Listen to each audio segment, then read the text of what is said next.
akan kita lihat perkembangan itu.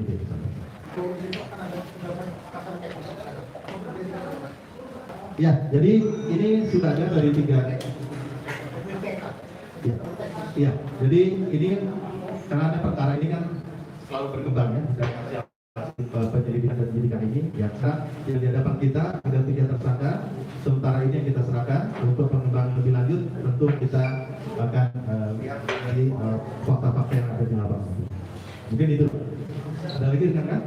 590 juta ini dari mana? Ya, 260. Kemudian dari adanya penyelidikan kami mulai dengan dokumen. Tadi Bapak catat pembicaraan kemarin dari 33 miliar itu Pak. Ya, betul. Bukan dari di bawah 30 miliar. Bukan.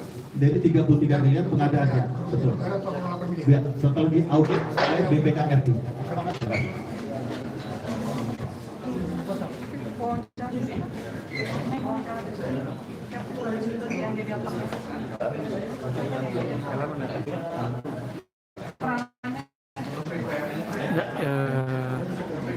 Polda Lampung melakukan ekspos terkait kasus korupsi di Rumah Sakit Pengumbring Sewu, dan ini terlihat tersangka.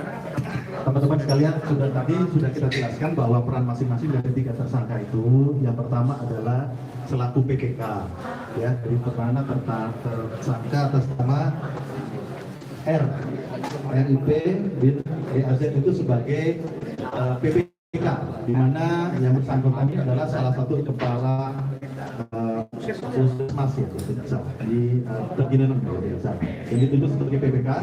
Dan yang kedua, peranannya sebagai konsultan daripada pengadaan barang dan jasa ini. Yang ketiga adalah sebagai kontraktor dari perusahaan yang katakan tadi. Modus mereka adalah dengan cara berafiliasi, berkoordinasi untuk memenangkan salah satu pemenang.